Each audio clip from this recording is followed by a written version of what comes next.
You do solemnly swear the testimony you're about to give this committee is the truth, the whole truth, and nothing but the truth, so help you God. Yes. The floor is yours. Now, we first heard that the special counsel's decision not to decide the obstruction issue at the March 5th meeting when he came over to the department, and we were frankly surprised that they were not going to reach a decision on obstruction.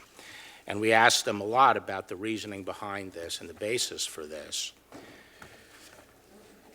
Once we heard that the special counsel was not reaching a conclusion on obstruction, the deputy and I discussed and agreed that the department had to reach a decision. We had the responsibility to assess the evidence as set forth in the report and to make the judgment. I say this because the special counsel was appointed to carry out the investigative and prosecutorial functions of the department and to do it as part of the Department of Justice. The powers he was using, including the power of using a grand jury and using compulsory process, exist for that purpose, the function of the Department of Justice in this arena, which is to determine whether or not there has been criminal conduct. It's a binary decision. Is there enough evidence to show a crime? And do we believe a crime has been committed? We don't conduct criminal investigations just to collect information and put it out to the public. We do so to make a decision.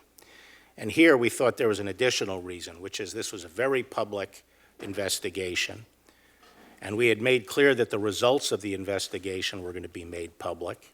And the deputy and I felt that the evidence developed by the special counsel was not sufficient to establish that the president committed a crime, and therefore it would be irresponsible and unfair for the department to release a report without stating the department's conclusions, and thus leave it hanging as to whether the department considered there had been criminal conduct.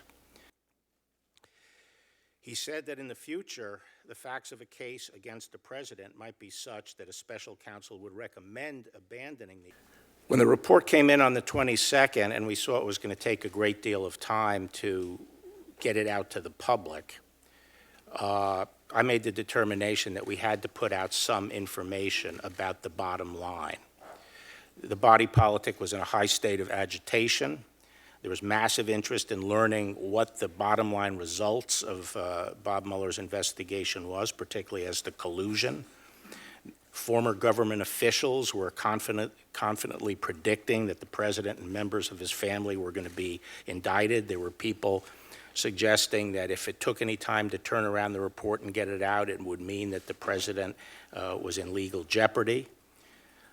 So I didn't feel that it was in the public interest to allow this to go on for several weeks without saying anything. And so I decided to simply state what the bottom line conclusions were, which is what the department normally does, make a binary determination. Is there a crime or isn't there a crime? We prepared the letter for that purpose, to state the bottom line conclusions. We used the language from the report to state those bottom line conclusions. On Thursday morning, I received, it probably was received at the department Wednesday night or evening, but on Thursday morning I received a letter from Bob, the letter that's just been put into the record. And I called Bob and said, what's the issue here?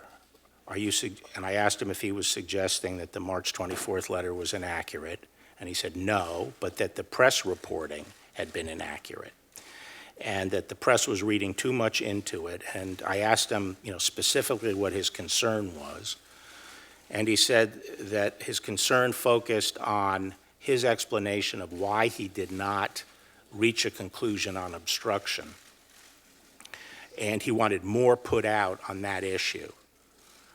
He argued for putting out summaries of each volume, the executive summaries that had been written by his office, and if not that, then other material that focused on the issue of why he didn't reach the obstruction question. But he was very clear with me that he was not suggesting that we had misrepresented his report.